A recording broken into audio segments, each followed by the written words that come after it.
Imagine finding a game so rare, so obscure, it feels like uncovering forbidden knowledge. A digital relic whispered about only in hushed corners of the internet. They call it the last playthrough. And once you start, you can never truly finish. The legend of the last playthrough doesn't have a clear origin. It's not some polished AAA title, but rather a forgotten indie experiment, rumored to have been coded by a developer who simply vanished after its incomplete release. Some say it surfaced on a long-dead torrent site. Others claim it was an attachment in a chain email from the early 2000s, meant for a beta test that never ended. Whatever its genesis, the warnings were consistent. Don't play it. But curiosity, as always, is a powerful, dangerous force.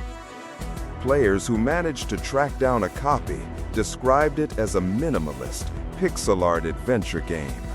You controlled a nameless, cloaked figure navigating bleak, desolate landscapes. Initially, it felt like any other challenging retro title. Intricate puzzles, subtle environmental storytelling. But then, the glitches started.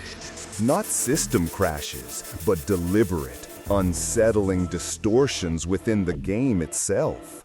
Text boxes would appear with strange, non-sequitur questions, sometimes directly referencing the player's real-world environment.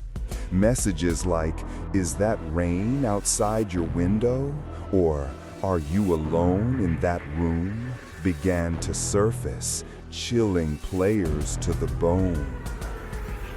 The game's difficulty escalated not through clever design, but through psychological manipulation.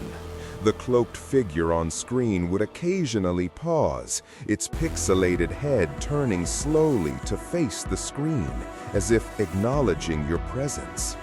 Players reported an oppressive sense of being watched, not by the game, but through it. The climax, the last playthrough itself, was never a final boss or a grand revelation.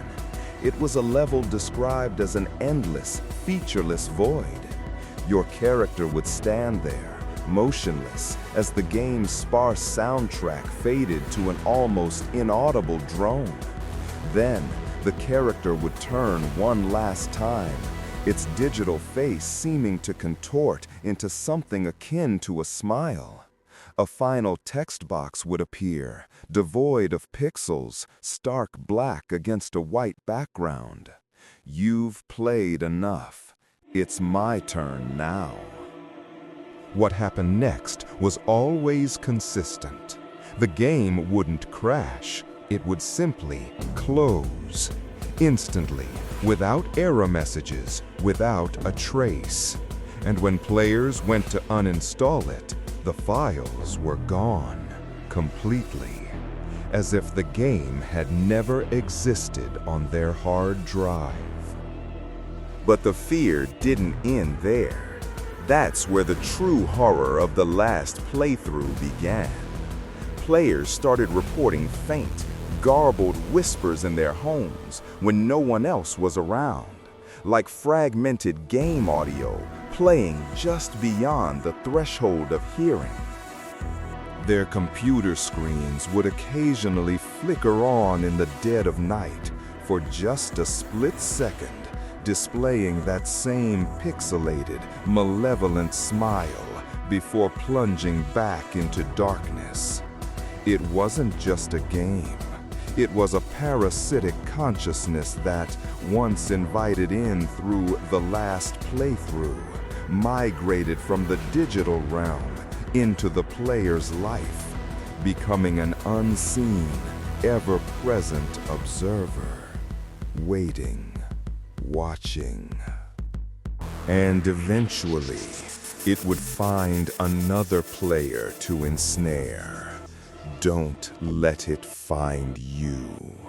Subscribe now.